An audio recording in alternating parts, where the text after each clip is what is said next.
Shalom mes frères et sœurs. Je suis venu ce matin parler aux élus de Dieu. Aux élus de Dieu.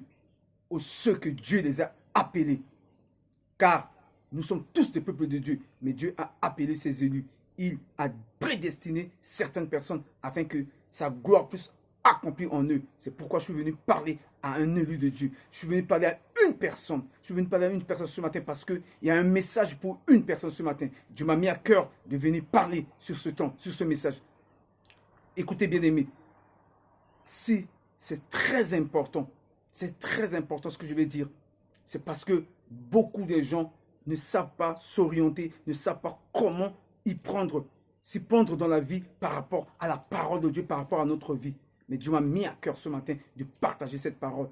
Car Jésus qui est le Fils de Dieu, Jésus qui est le Dieu lui-même, il faisait les choses pas au hasard. Il faisait les choses parce qu'il connaissait la nature des choses qu'il faisait. Il connaissait les racines des choses qu'il faisait. C'est pourquoi j'aime bien la parole de Dieu. Parce que la parole de Dieu m'oriente, m'éclaircit, me m'ouvre les yeux de voir les choses claires. Des choses dans la vie auxquelles je ne comprenais pas. Mais je vois clair à travers la parole de Dieu. C'est pourquoi je t'invite à connaître pas seulement les versets de la Bible, mais à connaître chaque histoire de la Bible. Tu connaîtras mieux la parole de Dieu. Écoutez, Jésus, quand il faisait les choses, quand Lazare était mort, on était venu lui informer. Jésus disait qu'il n'est pas mort. Il n'est pas mort, Lazare dort. Parce qu'il connaissait la nature, il connaissait l'origine. Il savait que la mort de Lazare n'était pas n'importe quelle mort, mais c'était pour la gloire de Dieu. C'était pour la gloire de Dieu dont Lazare n'était pas mort. Il a dit dans Jean 11, verset 4, quand on le venait informer qu'une fille est morte, il a dit non, cette maladie, et la fille était malade, elle était presque mourante. Mais Jésus a dit non, cette maladie n'est pas pour la mort, mais elle est pour la gloire de Dieu, afin que le Fils soit glorifié par elle. Écoutez comment Jésus comprenait les choses. Un homme a amené son fils qui était malade, qui était, comment dirais-je, qui était tourmenté par des démons, possédés. Et les apôtres, ils ont mis la main sur l'enfant. Ils ont prié, mais l'enfant n'était pas guéri.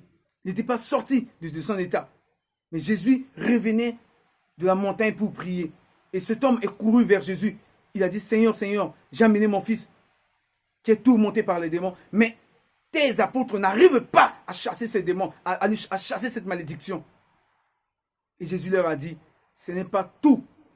Et quand Jésus a fini de chasser le démon sur ce jeune homme, et les apôtres ont demandé, comment tu as fait, Seigneur? Il a dit, ce n'est pas tout qu'on chasse par la prière, mais il y a d'autres qu'on le chasse par les jeûnes et la prière. C'est pourquoi Jésus savait pertinemment que cette maladie, ou comment dirais-je, ce démon auquel il avait chassé, ne chassait pas par seulement la prière, mais par le jeûne et la prière. Il savait que les apôtres ne pouvaient pas le faire. Ils ne vont pas arriver à le faire. Et lui, il savait les natures des choses.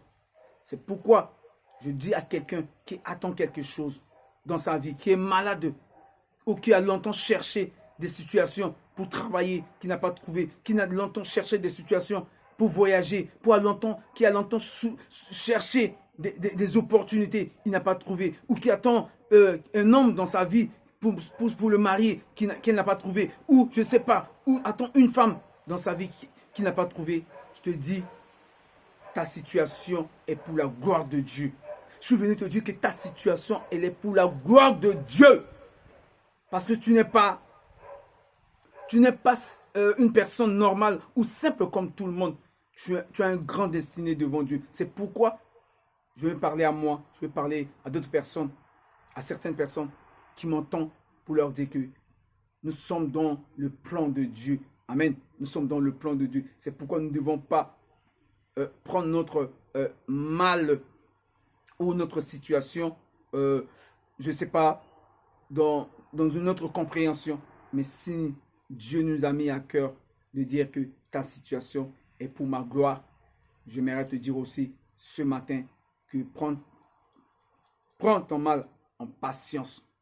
Prends ton mal en patience parce que Dieu a un plan pour toi. Et ta situation, dans toutes les domaines ou dans toutes les circonstances ou les différences, je ne sais pas quoi que tu te trouves, je te dis, ta situation est pour la gloire de Dieu. Sois béni. Amen.